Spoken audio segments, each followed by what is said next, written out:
बाद ये कार्यक्रम का समापन होगा। एक बार आप लोगों से पूछना चाहता हूं फिर कि जो ये SC/ST आरक्षण की व्यवस्था है, आप सब इसके खिलाफ हैं या समर्थन में हैं? खिलाफ हैं। बहुत अच्छी बात है। वास्तव में संविधान निर्माताओं ने केवल 10 वर्ष के लिए राजनीतिक आरक्षण दिया था प्रतिनिधित्व की स्थापना के बाबत। अब तो वो सब औचित्य भी खत्म हो लिए।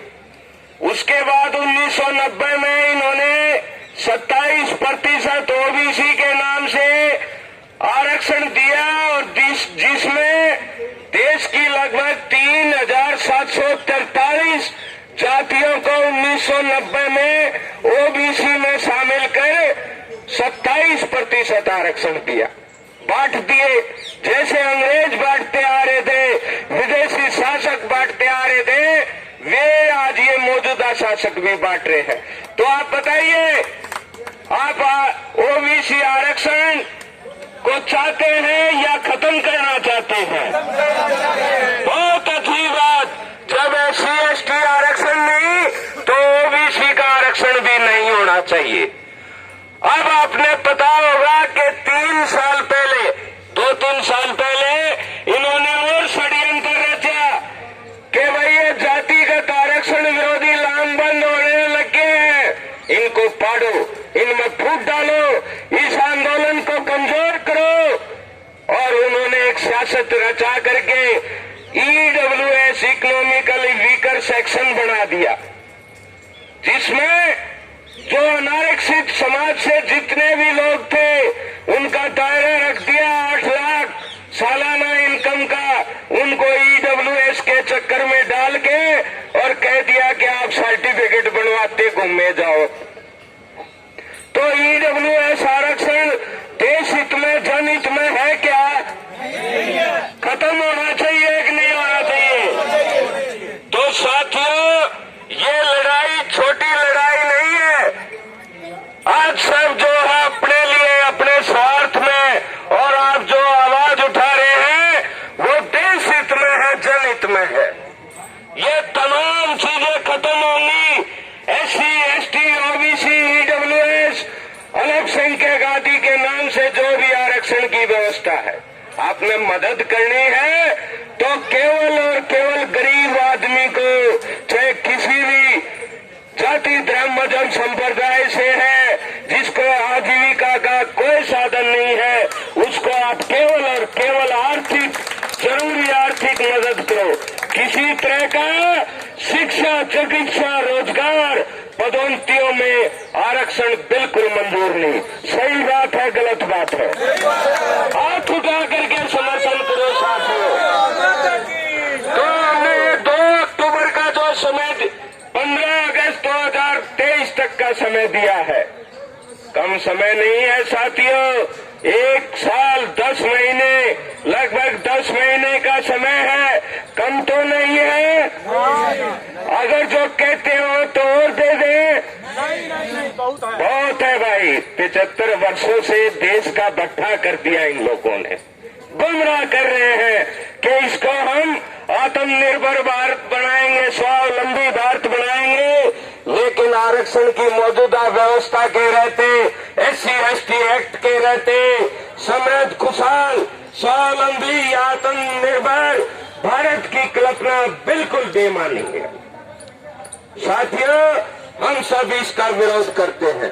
10 महीने रह गए, हम आपके साथ हैं। जो भी साथी इस आंदोलन को मजबूत करने में अपना योगदान देना चाहे, अपने क्षेत्र में आवाज उठाना चाहे, हमारा सहयोग, समर्थन हमें बुलाना चाहे, हम आपके साथ हैं, आपके साथ हाजिर होंगे। साथियों, तैयारी कर लो।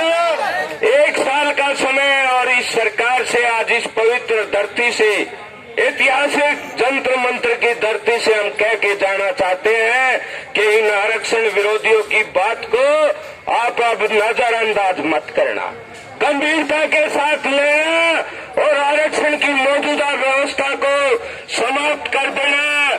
नहीं तो 2 अक्टूबर 2022 को इसी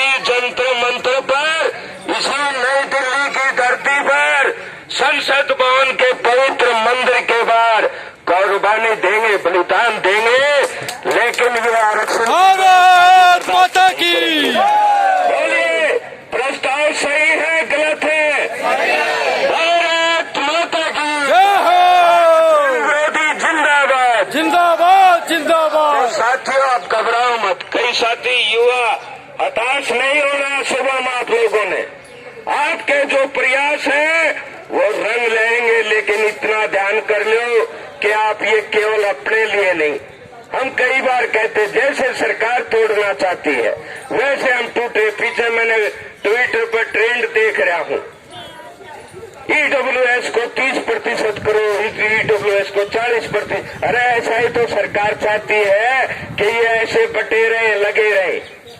भाई समझो, आरक्षण की मौजूदा व्यवस्था न आरक्षित वर्ग के हित में है, न अनारक्षित वर्ग के हित में है, न देश के हित में है, न जन के हित में है।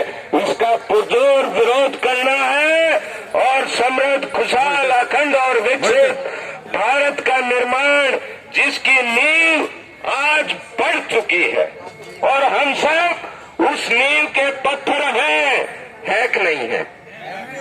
अपने ऊपर जातिगत आरक्षण मुक्त भारत का निर्माण कराओगे कि नहीं कराओगे? तो साथियों, कोई ताकत इसको रोक नहीं सकती। अब मैं अंत में आदरणीय तमाम साथियों का हार्दिक आभार व्यक्त करते हुए आदरणीय डॉक्टर विजेंद्र नाथ उपाध्याय जी से, जो राष्ट्र और मानवता के शुभचिंतक है, जिसने तमाम बातों का दरकिनार करके कोरोना के षड्यंत्र के खिलाफ आवाज को बुलंद किया। इन लोगों ने बचाया देश को। साथियों, सब बिजनेस चल रहे हैं, व्यापार चल रहे हैं। मौजूदा सरकार में बैठे लोग कभी कहते थे कि जब देश की मुद्रा गिरती है, देश की सरकार, देश का प्रधानमंत्री, देश की इज्जत गिरती है। आज क्या हाल है? आज क्या हाल है? $1 80 रुपए तो फालतू, 82 रुपए। बिल्कुल आप लोग गुलामी में हैं। कल 5G का वो करते हुए माननीय प्रधानमंत्री जी कह रहे हैं कि हमारा लक्ष्य है कि हर आदमी तक 5G पहुंचाएंगे। अरे भले आदमियों, तुम हर आदमी तक स्थायी रोजगार क्यों नहीं पहुंचाते? हर आदमी का तनाव दूर क्यों नहीं करते? हम ये बता देना चाहते हैं कि जातिगत आरक्षण मुक्त भारत बनेगा तो ये ऑनलाइन की जितनी ज्यादा सुविधा बढ़ती जा रही है ना, इनको कंट्रोल करेगा, इन पर लगाम लगाएगा। जो ये आदमी को नकारा बना दिया, पहले मशीनरी युग आया तो हमारे लाभदायक जो सहायक पशु थे, गाय, भैंस, घोड़ा, गधा, सबको उन्होंने नकारा बना दिया। आज वो ज्यादा हो गए और ये टेक्नोलॉजी पिछले काफी वर्षों से बहुत हावी, जिसका अनुसरण किया जा रहा है, इसने इंसान को नकारा बना दिया। देश में नोट बदली हुई 2017 में वैश्विक संस्थाओं के इशारों पर हुई और इस टेक्नोलॉजी को, IT को, इस नेट की प्रक्रिया को बढ़ाने के लिए हुई। आज देश का आम आदमी गरीब से गरीब होता जा रहा है, रोजगार छूट के कोई हालात नहीं उनके, और एक जो है ये दूसरे तीसरे नंबर के कह रहे हैं अमीर बन के। सबकी संपत्ति नापते हुए जिस तरह देश में गरीबी की रेखा ये आज तक निर्धारित नहीं करता है, राष्ट्रीय जातिगत आरक्षण विरोधी पार्टी जातिगत आरक्षण मुक्त भारत में अमीरी रेखा को तय करेगी। अमीरी रेखा तय करेगी। 1 करोड़, 2 करोड़, 10 करोड़, 100 करोड़, 1000 करोड़। न्यून ये है कि सारे में ये खरीद लेंगे ना, ऐसा नहीं। शोषण को बढ़ावा बंद होगा और हर आदमी भारतीय, हर भारतीय नागरिक सरकारी, सबको स्थायी रोजगार होगा। आज इन लोग तो ये मारने लग रहे हैं, ठेकेदारी क्या कर रहे हैं कि वो इनका शोषण करेगा, इनको मार देगा। तो आप सब ने समझने की आवश्यकता है, बिल्कुल भयभीत नहीं होना। ये देश हमारा है, देश की जनता हमारी है, देश के संसाधन हमारे हैं। इसलिए आप किसी तरह हताश निराश हो, अपना धैर्य खोए, लगातार आगे बढ़ो। देश 2 जातिगत आरक्षण मुक्त भारत बनेगा, समृद्ध, खुशहाल और अखंड और विकसित भारत बनेगा। अब तक ये बात कर रहे हैं सब बेईमानी, सब दूसरे की। बेशक हमारे राजनेता चाहे एमएलए हो, चाहे एमपी हो, चाहे प्रधानमंत्री हो, चाहे मुख्यमंत्री हो, बेशक ये कहते हैं कि मैं अपने देश की जनता की, अपने वोटरों की भलाई करूंगा, लेकिन ये बात सिर्फ कहने तक सीमित है साथियों। वो भलाई कर रहे हैं, वैश्विक संस्थाओं के अपने आकाओं की भलाई कर रहे हैं। तभी तो हमारे पास वरिष्ठ अर्थशास्त्री हैं, बैंक मैनेजर में रहे आदरणीय गोपी रमन जी, जो इनके साथी हैं, उनको लोन दिलाते हैं और एनपीए कर करके सब लोन माफ कर रहे हैं और वो करोड़पति, अरबों खरबोपति हो रहे हैं।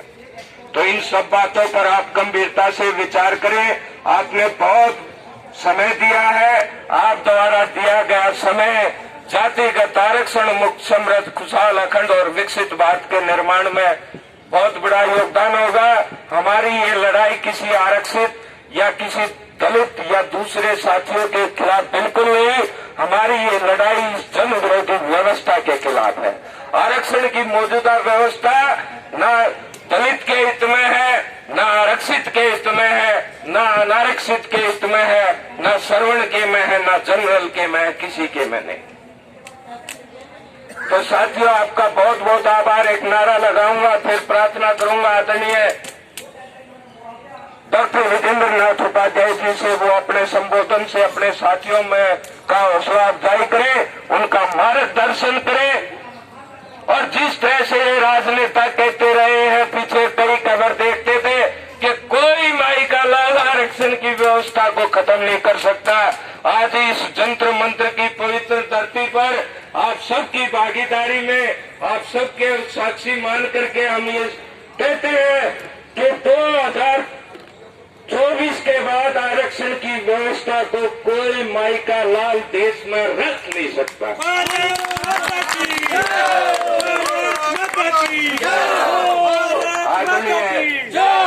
विजेंद्र नाथ उपाध्याय जी से, जो बीमारी के बावजूद ये डेंगू से कई दिन से पीड़ित है, खुद डॉक्टर हैं इसलिए कंट्रोल कर रहे हैं, उनसे मैं प्रार्थना करूंगा कि वो आए और अपने विचारों से साथियों का हौसला अफजाई करते हुए मार्गदर्शन करें।